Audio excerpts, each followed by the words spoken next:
San Alberto Magno. Obispo y doctor de la Iglesia. 1193 a 1280. Patrono de las ciencias naturales. Doctor Universalis, Doctor Expertus. Memoria libre.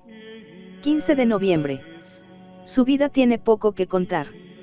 Como la existencia de los grandes maestros del pensamiento humano, la suya se desarrolla, sobre todo, en su interior. Nace en el castillo de Boylstadt, asiento de su familia, cerca de la ciudad bávara de Labingen. En su juventud caza palomas salvajes a orillas del Danubio, seguido de halcones y perros domesticados. Es noble y rico, pero además quiere ser sabio. Busca la ciencia con pasión, cuando he aquí que, oyendo predicar en Padua a Jordán de Sajonia, general de los hermanos predicadores, se amplían los horizontes de sus anhelos. Ahora quiere ser santo. Cuando Jordán baja del púlpito, el joven alemán cae a sus pies, pidiéndole el hábito blanco de Santo Domingo. Tenía entonces 30 años. Después, toda su vida se resume en estas tres palabras: rezar, estudiar y enseñar. Enseña en las principales casas de su orden, especialmente en Colonia y en París, y, donde quiera que sienta su cátedra, dice un contemporáneo suyo, parece monopolizar a todos los amantes de la verdad. En 1260, una orden del pontífice le separa de sus libros para hacerle obispo de Ratisbona. Fue un pequeño paréntesis, en que el profesor descubre sus talentos de administrador y de reformador. 2 años más tarde dejaba la mitra y volvía a coger los libros. Ya nadie que haya meditado un poco sobre las mareas del pensamiento humano podrá decir que aquel siglo XIII no fue un siglo grande. Pues bien, esa grandeza se la debe en gran parte a este profesor de filosofía. Fue un forjador de grandes maestros, entre los cuales descuella el más ilustre de todos, Santo Tomás de Aquino. Pero también él fue un maestro eximio. En las escuelas de la Edad Media se decía de él este adagio: mundo lux isti, quieto utem civiles isti. Lo cual quiere decir: iluminaste al mundo, porque supiste todo lo que se puede saber. De sus conocimientos asombrosos son aún testigos los 20 infolios de sus obras. En ellos descubrimos al sabio, al filósofo, al teólogo y al místico, al doctor universal, como le llamó su tiempo. San Alberto Magno, aparición de la Virgen, Vicente Salvador Gómez, 1660, Valencia. Santo Tomás, su discípulo, recogió de él, sobre todo, la tradición filosófico-teológica, y acaso por eso durante mucho tiempo apenas se apreció el aspecto científico de sus conocimientos enciclopédicos.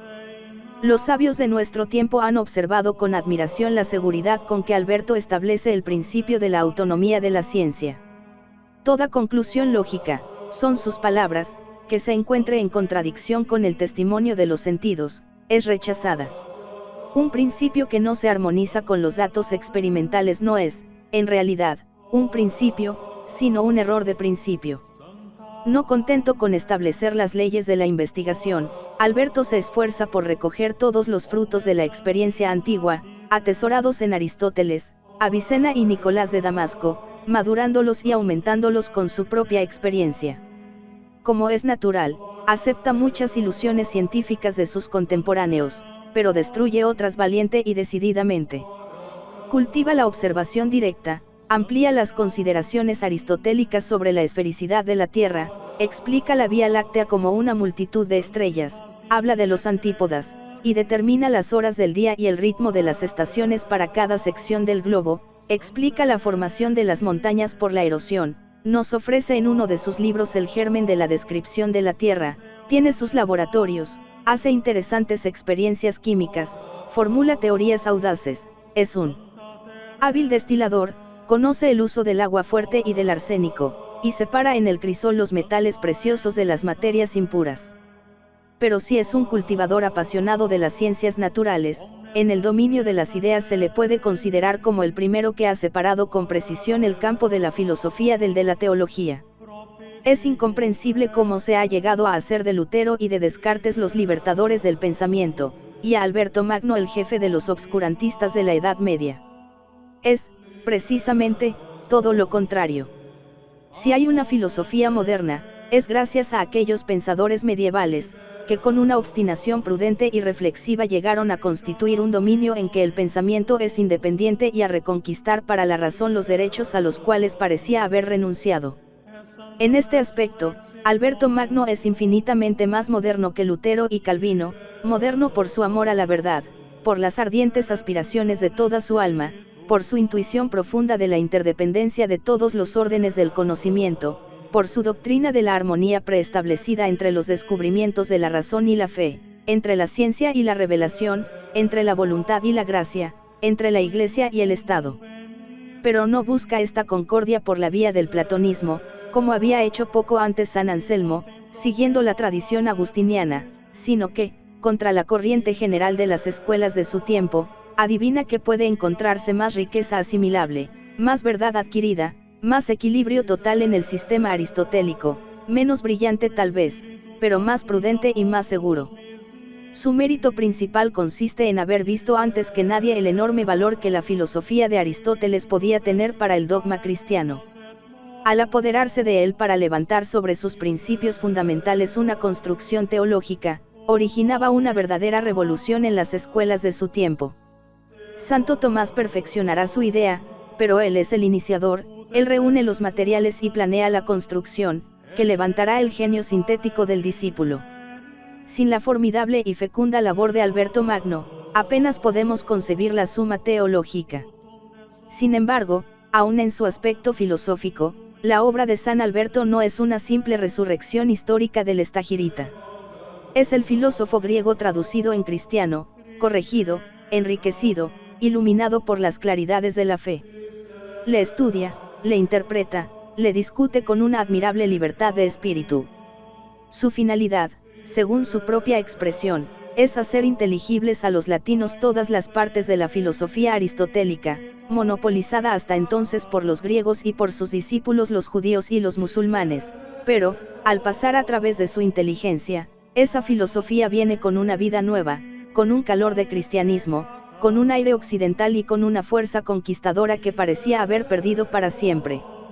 Sus contemporáneos le agradecieron este trabajo, colocándole, aún en vida, entre los más ilustres doctores, buscando sus escritos con afán, leyéndolos y comentándolos. Uno de ellos, Roger Bacon, que, por cierto, no le mira con simpatía y se irrita con los que le comparan a los ángeles, dice de él estas palabras: vale más que todo un ejército de sabios, porque ha trabajado mucho, ha visto infinitas cosas, ha revuelto muchos libros y ha sacado innumerables cosas del océano infinito de los hechos. Pero este iniciador de un nuevo sistema filosófico, este constructor eminente en el campo de la teología, este escolástico puro y seco, al parecer, es también un místico, para quien toda ciencia tiene una sola finalidad, el amor. El pensador, el metafísico, el observador de la naturaleza, se juntan en él al santo. Su santidad consiste, sobre todo, en la armonía, en el equilibrio perfecto de su alma, en aquella concordancia maravillosa de la naturaleza y de la gracia, que él introdujo en su teología moral y dogmática. Fue uno de los más santos entre los hombres, y también uno de los más humildes entre los santos. Sus contemporáneos nos le representan pequeño de talla, de apariencia mezquina, pero dotado de una voluntad enérgica. Poseía las cualidades de inteligencia y de corazón que arrastran a los hombres, rectitud de ideas, viveza de sentimiento, lealtad en el alma, sinceridad en las palabras. Sabemos, además, que era de genio alegre y vivo, de muy buen humor, y de frase pronta e impulsiva. Así llegamos a explicarnos aquel prestigio soberano que ejercía sobre la juventud universitaria. Su vida interior apenas nos es conocida, pero sus devociones tenían todas un marcado carácter universal y social: la Eucaristía, la misa, la Madre de Dios y la pasión de Cristo. Por la pasión hemos sido salvos, por la misa recibimos la santificación, por la Eucaristía alimentamos nuestra vida espiritual, y por María, finalmente, llegan a nosotros las gracias del cielo. La piedad del gran doctor tenía el carácter de su ciencia, era católica, universal. San Alberto Magno. Si miramos a San Alberto Magno en su vida científica, echaremos de ver fácilmente el carácter social de su santidad. Sabía que el cristianismo necesita sacrificarse a sus hermanos para salvarse, y todo su esfuerzo le pone en ser útil a los demás, haciendo fructificar aquellas disposiciones para el estudio que le había dado el padre de familias. Fue la suya una ciencia provechosa para los demás, y, en sí misma, libre del orgullo y de la vanidad. El verdadero sabio se reconoce por su simplicidad, como verdadero hijo de aquella sabiduría que, como dice la Escritura, juega en el universo terrestre. Verdadero sabio, Alberto juega como un niño delante de Dios, adora a Dios en cuanto descubre y como sabe cuán vastas son las fronteras de la ciencia, está lejos de vanagloriarse del terreno que ha logrado conquistar. Ha abandonado el brillo de un noble nacimiento, ha abandonado los fáciles éxitos universitarios, y sabe también abandonarse a sí mismo, someter la razón a la fe, humillarse al espíritu de otro, desde que aparece a sus ojos la luz de la verdad, cuyo amor abrazaba su alma. Era ya en su extrema vejez, tenía 85 años. A su retiro de Colonia llega la noticia de que el obispo de París se agita para hacer condenar algunas proposiciones de Santo Tomás de Aquino, muerto hace 3 años.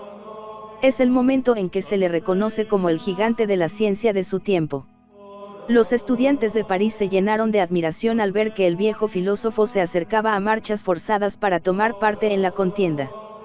No iba para defender sus ideas, sino para salvar el honor de su discípulo, y aquí es donde aparece la humildad del grande hombre. Su sola presencia le da el triunfo, vuelve después a las orillas del Rin, y allí se prepara a la muerte escribiendo el tratado sobre el Santísimo Sacramento.